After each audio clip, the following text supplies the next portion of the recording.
Et les rescapés vous diront que ces drogues ont non seulement ruiné leur santé, mais les ont aussi détruits psychologiquement.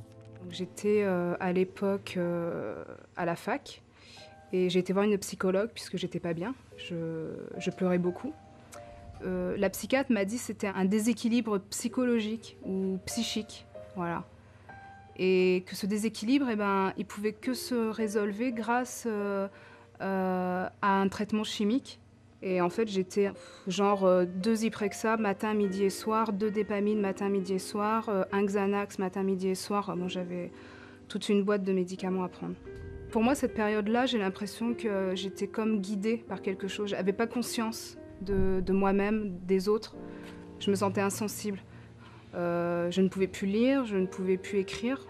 La lecture, je lisais peut-être 2 phrases, mais je ne comprenais pas. Problème de concentration. Et au bout de 1 à 2 mois de traitement, j'ai fait une tentative de suicide. Pour moi, c'est comme on nous déstructure en fait, on nous détruit quoi. Les médicaments chimiques détruisent la personnalité, mais le diagnostic détruit aussi, détruit l'individu quoi. On n'est plus considéré comme tel. Chaque psychotrope a des milliers d'effets secondaires possibles, et chacun d'eux peut être dévastateur. Quand on regarde tous les effets secondaires de ces médicaments-là, certains poussent à l'agressivité, d'autres à la somnolence, d'autres à des états d'agitation. Il y a eu des tremblements, il a pris du poids, mais pas énormément, et un comportement impossible et énormément de crises. Il n'est plus l'enfant qui était vivant, et là, c'est un enfant tout autre, quoi, qui a perdu sa motivation. J'ai fait un coma à la fin de la cure qui dure 3 semaines. Donc j'ai perdu 7 mois de ma vie, plus le calvaire. J'aurais préféré 100 fois que ça soit 7 mois de prison. Mon frère, une fois, je l'ai vu, et d'un seul coup, il disait qu'il en avait marre avec les psychotropes, et il a dit « je vais me jeter, je vais mourir ». C'est que sous l'influence des médicaments, des psychotropes, mon fils n'avait plus la tête et s'est jeté dans les bois de Clamart sous les roues d'une voiture. Et il a, les 2 premières fois, c'est tentative de sauter par la fenêtre. La 3e fois, c'est tentative de consommer des médicaments. Mais ma fille, je l'ai perdue. En quelque sorte, je l'ai perdue. Malheureusement, ces médicaments provoquent chez le consommateur des accès de violence et des envies de suicide bien plus souvent qu'on ne pourrait le croire. Et tout utilisateur peut être sujet à ce genre d'impulsion irrationnelle. Pour moi, une psychiatre, c'était un médecin comme un autre, je connaissais vraiment pas ce milieu-là. Voilà, donc je lui parlais, je lui faisais confiance, je lui racontais mes histoires, etc. Donc au final, je lui ai dit que j'étais un peu fatiguée, un peu anxieuse et que j'arrivais pas bien à dormir.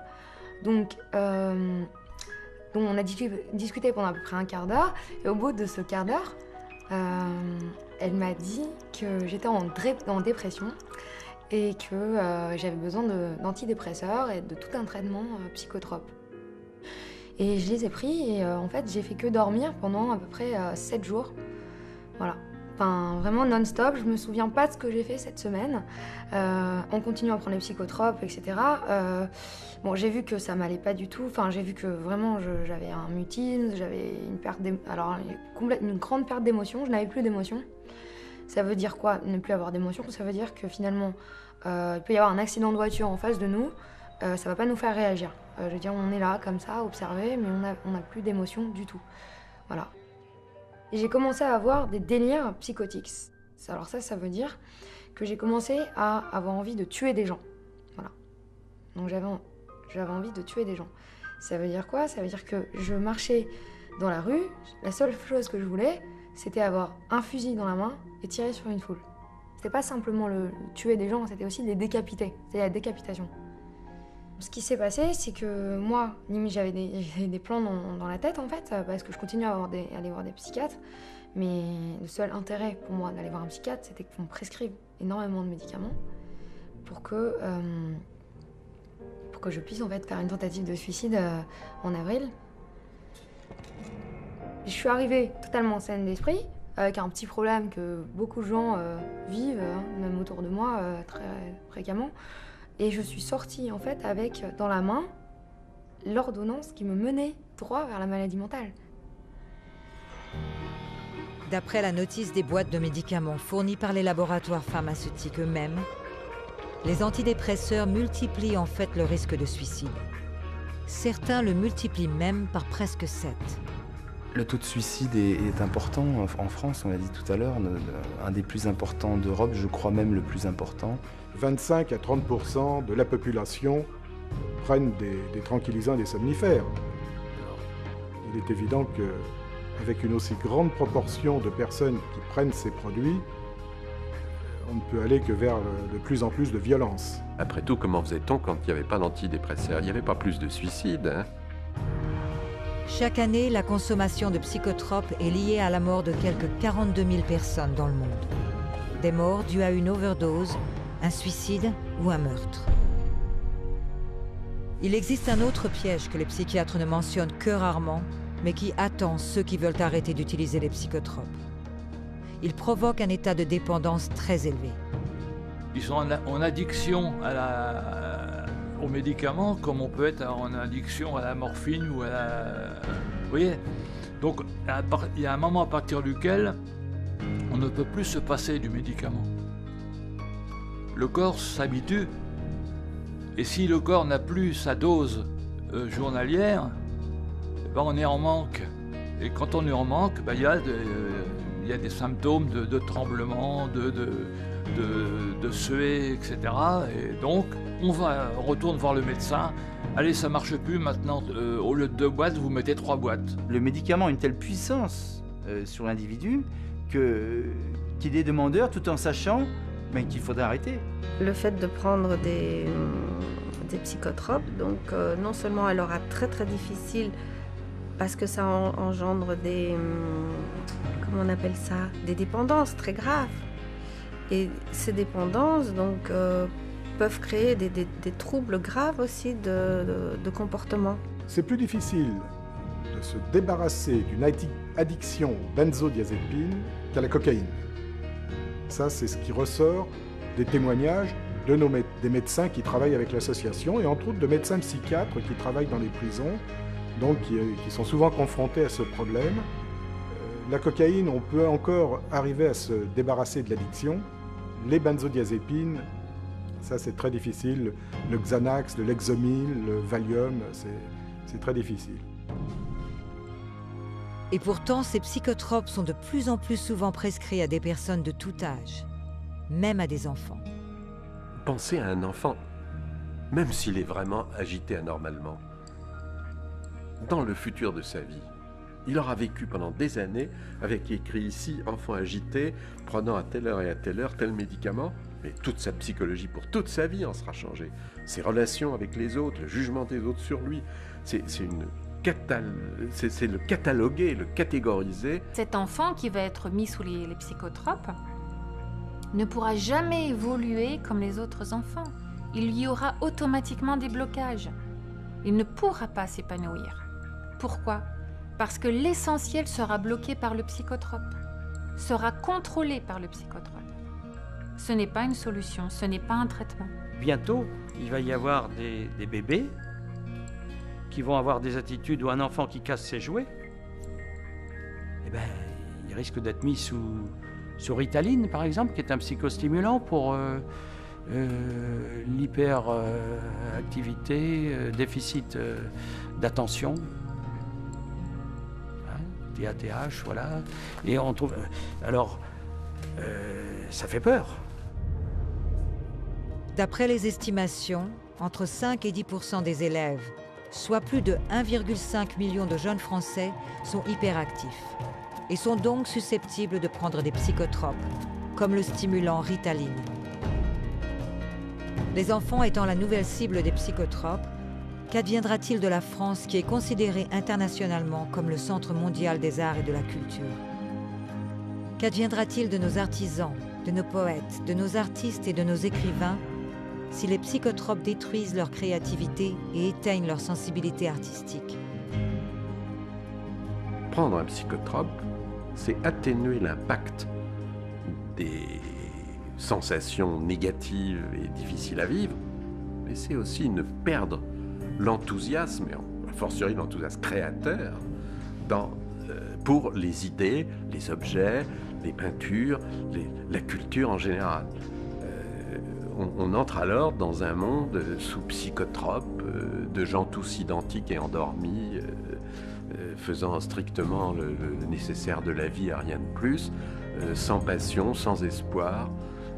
On peut raconter l'histoire comme ça. Les psychotropes sont les pièges les plus dangereux pour les artistes. Voilà. Pour moi, c'est la chose la plus qui inhibe la création le plus. Les psychotropes, c'est la fin d'un futur créatif. Tout ce que vous prenez à un niveau antidépresseur, anxiolytique, enfin tous les psychotropes sont mauvais pour la création. Ça baisse, certainement que ça baisse, à tel point que la culture actuellement se cherche un peu. Il n'y a plus de grands peintres actuellement français.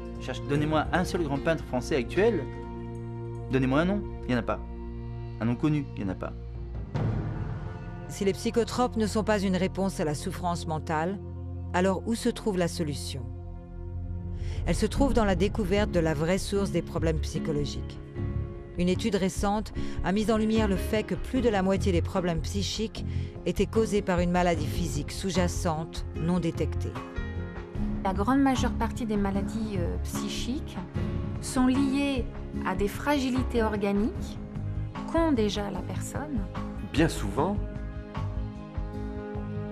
les phénomènes, les maladies psychologiques sont des réactions à ce qui entoure les malades, et en particulier à leur propre état physique. Vous avez évoqué tout à l'heure qu'il y avait beaucoup de maladies organiques sous-jacentes à la source. Il y a un certain nombre d'autres causes qui peuvent générer des troubles psychiatriques. Alors les infections en font partie, effectivement, donc la maladie de Lyme, mais pas seulement. Il y a un certain nombre de maladies bactériennes, virales, qui peuvent donner une atteinte du cerveau et donner lieu à des troubles psychiatriques concomitants. Un examen médical approfondi pour déterminer la véritable cause physique des problèmes mentaux est une possibilité parmi d'autres qui éviterait cette consommation abusive de psychotropes. Mais du fait qu'on nous présente ces soi-disant médicaments comme la seule solution à la détresse mentale, nous sommes privés d'informations honnêtes et complètes qui nous permettraient de prendre soin de notre santé physique et mentale. La psychiatrie est de plus en plus présente dans le quotidien des Français. À savoir que jusqu'à présent, il ne s'agissait que de s'occuper des gens malades, et que maintenant la psychiatrie, à mon avis, s'intéresse de plus en plus aux gens bien portants. C'est assez inquiétant et chaque personne, médecin ou pas médecin, devrait se poser des questions et se demander pourquoi en France et puis ailleurs, on est aussi nombreux à consommer ce type de médicaments pour se sentir heureux. La surconsommation en France de médicaments d'ordre psychiatrique est totalement délirante. Il n'y a aucune raison que le français ait besoin de 6 fois plus de médicaments que l'anglais, 2 fois plus que l'allemand, 2 fois plus que l'américain, etc. Je crois que fondamentalement, ce qui urge le plus, c'est de revendiquer de la liberté. De ne jamais accepter, de ne pas remettre en cause les traitements, les conclusions, l'enfermement tel qu'il est créé et la destruction petit à petit de l'humain dans cette démarche nauséabonde. Cette consommation effrénée de psychotropes met en péril l'avenir de notre pays. Aujourd'hui, nous sommes confrontés à ce dilemme. La France conservera-t-elle son rayonnement culturel et artistique? Ou allons-nous nous laisser être étouffés chimiquement? Notre avenir dépend des actions que chacun d'entre nous entreprend dès maintenant. Avertissez les membres de votre famille, vos amis et vos collègues du danger des psychotropes. Ce faisant, vous contribuerez à éliminer la menace pour la France que sont ces médicaments frauduleux, les psychotropes.